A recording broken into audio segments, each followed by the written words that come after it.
ఇక super El Niño ప్రభావం నేపథ్యంలో అత్యవసర పంటల సాగు వైపు రైతులు మళ్లాలని రాష్ట్ర ప్రభుత్వం సూచిస్తోంది. వాతావరణ శాఖ సూచనలకు అనుగుణంగా ప్రధాన జలాశయాల్లో నీటి నిల్వలు, భూగర్భ జల మట్టాలు, బోర్ల నీటి లభ్యతలు వంటి అంశాలు ఆధారంగా ప్రత్యామ్నాయ పంటలు సాగు చేయాలని వ్యవసాయ శాఖ మంత్రి తుమ్మల నాగేశ్వరరావు దిశానిర్దేశం చేశారు. సచివాలయంలో జరిగిన రైతు నేస్తం కార్యక్రమానికి హాజరైన మంత్రి రాష్ట్రంలో వివిధ జిల్లాల రైతులతో ఒక్కొక్కరితో నేరుగా మాట్లాడారు. వర్షాభావ పరిస్థితుల నేపథ్యంలో ఈ ఏడాది ఖరీఫ్ సంబంధించి రైతులు ఎదుర్కొంటున్న ఇబ్బందులపై ప్రత్యేకంగా ఆరా తీశారు. తక్కువ వర్షపాతం దృష్ట్యా నీటి వినియోగం ఎక్కువగా ఉండే వరి, పత్తికి బదులుగా ప్రత్యామ్నాయ పంటలను సాగు చేసుకోవాలని తుమ్మల సూచించారు.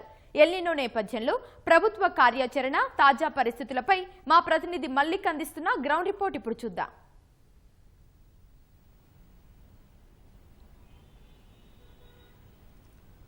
ఉమా, సూపర్ ఎల్నినో ప్రభావంతో రాష్ట్ర వ్యాప్తంగా తీవ్ర వర్షాభావ పరిస్థితులు నెలకొన్నాయి. ప్రత్యేకించి ఈ ఏడాది ఖరీఫ్ సీజన్ సంబంధించి వరి పంటపై తీవ్ర ప్రభావం చూపిస్తుంది. ఈ ఏడాది ఖరీఫ్ సీజన్లో రాష్ట్ర వ్యాప్తంగా 1,32,00,000 ఎకరాల్లో సాధారణ సాగు విస్తీర్ణంగా నిర్దేశించినప్పటికీ రాష్ట్ర ప్రభుత్వం ఇప్పటివరకు ప్రతికూల పరిస్థితి దృష్ట్యా కేవలం 42% మాత్రమే వివిధ పంటలు సాగాయి. ఇందులో ప్రధాన ఆహార పంట వరి తీసుకుంటే కేవలం 5% మించి లేదు.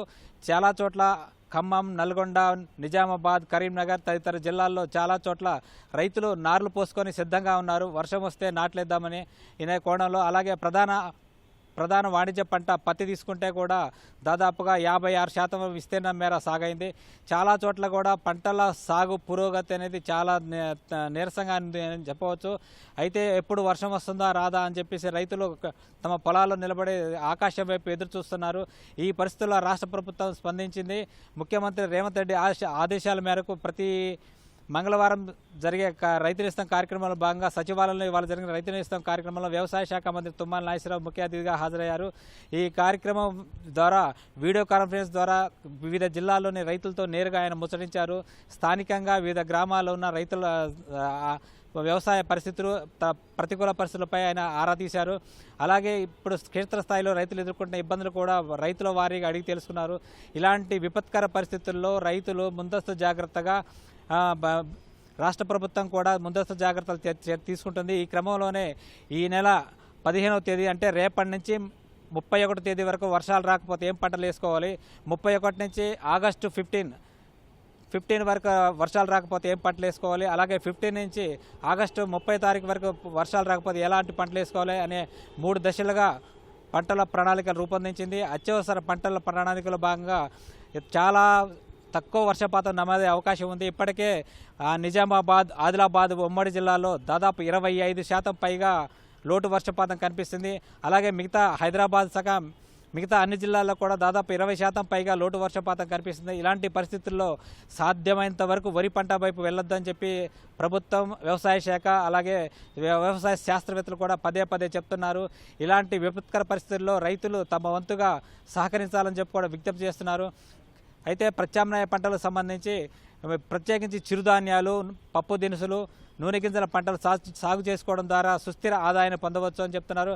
అలాగే ఏమాత్రం కొద్దిపాటి నీటి వనరులు ఉంటే కూడా ఆయా ప్రాంతాల్లో కూరగాయల పంటలు ప్రత్యేకించి టమాటా తర్వాత సొరకాయ, బీరకాయ లాంటి పంటలు వేసుకోవాలని చెప్తున్నారు. అలాగే ప్రత్యేకించి రాష్ట్ర వ్యాప్తంగా కూడా దాదాపుగా అనేక చెక్ డ్యాములు ఉన్నాయి. దాదాపు 26 లక్షల బోర్లు కూడా ఉన్నాయి. అంతా వీటి కింద మొత్తం దాదాపు 30 లక్షల ఎకరా భూమి సాగవుతుంది. ఈ పంట ఈ 30 లక్షల ఎకరాల్లో కూడా వరి పంట ప్రత్యేకంగా సాగవడం అనవాయితీగా వస్తుంది. ఈ 30 లక్షల ఎకరాల్లో కూడా రైతులు పూర్తిగా దాదాపుగా వరి పంట సాగుకు వెళ్ళవద్దని చెప్పి శాస్త్రవేత్తలు హెచ్చరిస్తున్నారు. ఎందుకంటే ముందస్తు పరిణామాలు దృష్టిలో పెట్టుకొని వరి వేయకుండా సాధ్యమైనంత వరకు వేస్తే వరి, లేదంటే సాధ్యమైనంత వరకు సగానికి సగం పైగా తగ్గించాలని చెప్పి శాస్త్రవేత్తలు చెప్తున్నారు. ఈ జాగ్రత్తలు తీసుకున్నట్లయితే రైతులు రిస్క్ నుంచి బయటపడవచ్చని కూడా చెప్తున్నారు. అలాగే కృష్ణా, గోదావరి పరివాహక ప్రాంతాల్లో ప్రధాన జలాశయాల్లో కూడా నీటి లభ్యత అనేది చాలా తక్కువగా ఉంది. ఈ నేపథ్యంలో వాతావరణ శాఖ ఇచ్చే సూచనలు పాటిస్తూ అలాగే ప్రధాన జలాశయాల్లో ఉన్న నీటి వనరుల లభ్యతలు ఇవన్నీ దృష్టిలో పెట్టుకొని వ్యవసాయ శాఖ వ్యవసాయ శాస్త్రవేత్తలు ఇచ్చే సూచనలు పాటించినట్లయితే ఓకే రిస్క్ మళ్ళీ. తగ్గించుకొని తమ సుస్థిరంగా ఉండవచ్చు అని చెప్పి వ్యవసాయ శాస్త్రవేత్తలు చెప్తున్నారు. రాష్ట్ర ప్రభుత్వం కూడా పదే పదే చెప్తుంది. Over to you.